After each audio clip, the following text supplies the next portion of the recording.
Halo sobat semua, bertemu lagi dengan saya Coach Himawan. Jadi bagi ini sobat semua ya yang sudah kenal saya, mungkin sudah pernah ikut kelas saya, jadi tahu bahwa saya ini seorang akuntan, juga seorang praktisi pajak yang banyak bergelut di edukasi pajak. Ya, tujuannya apa? Sebenarnya lebih kepada ingin supaya semua wajib pajak lebih mengetahui mengenai kewajibannya sebagai wajib pajak. Ya, kita ini hidup di negara Republik Indonesia di mana kita harus jujur bahwa pemerintah kita sangat mengandalkan ya income atau pemasukan dari pajak yang kita bayar ya. Semoga video-video yang ada di channel saya sangat berguna atau dapat membantu sobat semua, wajib pajak semua di tanah air dalam memenuhi kewajiban perpajakannya ya. Oke, kita masih lanjut dengan PMK 44 2020 dan ini adalah video seri terakhir dari 5 video yang saya buat. Hari ini khusus kita membahas mengenai poin kelima, yaitu mengenai restitusi PPN yang bisa Anda manfaatkan bagi Anda yang ada kelebihan bayar PPN. Ya, yuk kita mulai. Saya ingin masuk ke sinilah ya. Nah, yaitu di poin nomor 5, yaitu mengenai pengembalian pendahuluan ya PPN sebagai PKP yang beresiko rendah ya, yang menyampaikan SPT masa PPN lebih bayar restitusi paling banyak sampai dengan 5 miliar rupiah ya. Kalau yang kemarin ya di PMK 23 yang sudah dicabut diganti jadi PMK 44, sektor yang terkait hanya sekitar 102, sekarang diperluas menjadi 430 sektor. Ya, ini luar biasa. Bagaimana prosedurnya? Yuk kita masuk.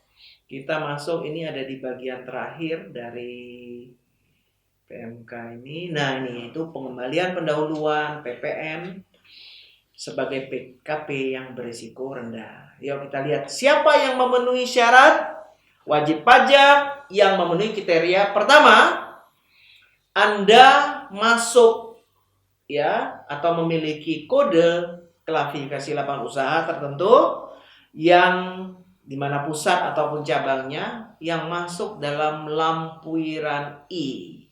Nah, ini lampiran I banyak sekali ya. Saya nggak mau bahas lagi, nggak mau baca-baca lagi.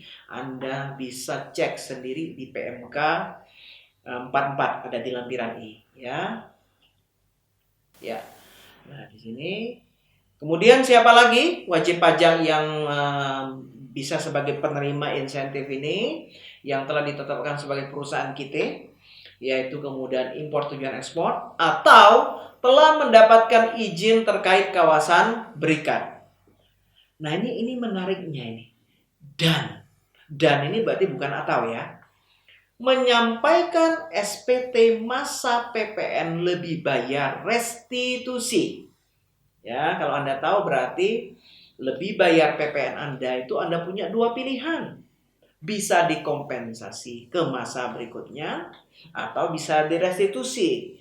Jadi bagi yang ingin memanfaatkan insentif yang kali ini yaitu untuk SPT masa PPN-nya lebih bayar restitusi dengan jumlah LB paling banyak sampai dengan 5 miliar. Berarti kalau Anda di atas 5 miliar udah pasti tidak memenuhi syarat. Ya, lanjut. Wajib pajak yang memenuhi kriteria dan menyampaikan SPT masa PPNLB-nya diberikan pengembalian pendahuluan kelebihan pembayaran pajak sebagai PKP beresiko rendah. Nanti Anda belajar ya siapa aja di sini ya. Kemudian SPT masa PPN ya, termasuk pembetulan masa PPN-nya nanti diberikan pengembalian pendahuluan meliputi yaitu masa pajak berlakunya PMK ini sampai dengan masa September 2020 dan disampaikan paling lambat 31 Oktober tentu saja, karena kalau kita tahu aturan PPN Kapan paling lambat dilaporkan? Yaitu pada akhir bulan masa berikutnya. Sehingga paling lama 31 Oktober 2020. Oke? Yuk, kita lanjut. Nah, siapa sih yang disebut PKP beresiko rendah? Ini penting ya. Pertama, ya, pengembalian pendahuluan berdasarkan kriteria tertentu meliputi, yaitu PKP dimaksud tidak perlu menyampaikan permohonan penetapan sebagai PKP berisiko rendah. Dirjen Pajak tidak menerbitkan keputusan penetapan secara jabatan sebagai PKP berisiko rendah. Jadi kalau dulu sudah ditetapkan secara jabatan, berarti Anda tidak bisa memenuhi, ya. PKP memiliki KLU tertentu sebagaimana ada di lampiran I. Sudah ya? Atau izin kawasan berikat. Tanpa persyaratan melakukan kegiatan tertentu seperti melakukan ekspor barang BKP atau JKP, penyerahan kepada pemungut PPN, dan penyerahan yang tidak dipungut PPN. Ya, jadi tanpa persyaratan melakukan kegiatan ini, baru Anda masuk.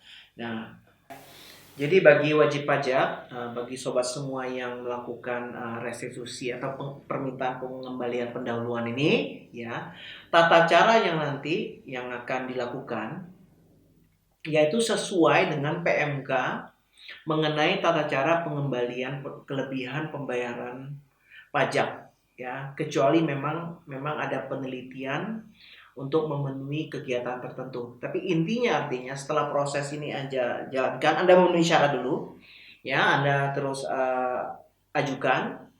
Nah, tata caranya itu mengikuti PMK yang sudah ada dan sudah berlaku. Ya, jadi intinya insentif pajak untuk PPN pengembalian pendahuluan ini memang ditujukan untuk PKP yang berisiko rendah, ya. Dengan demikian, kalau memang Anda termasuk dalam kriteria ini, Anda boleh untuk mengajukan asal kelebihan pengembalian itu tidak lebih dari 5 miliar. Oke, sobat semua, demikian dari saya. Jadi kita sudah menyelesaikan sekitar 5 seri dari insentif pajak PMK 44, ya. Semoga Anda dapat manfaatkan, ya. Ini kesempatan luar biasa dari pemerintah. Jadi kita harus bersyukur, ya. Ini dari segala hal, ya, dari segala sisi, ya. Jadi Anda saat ini yang memang lagi kesulitan cash flow, menurut saya bagi perusahaan Anda memang yang secara omset juga menurun drastis, ya, salah satu, ya, untuk katakanlah menolong, ya, sangat membantu cash flow Anda adalah dengan memanfaatkan insentif yang sudah diberikan pemerintah.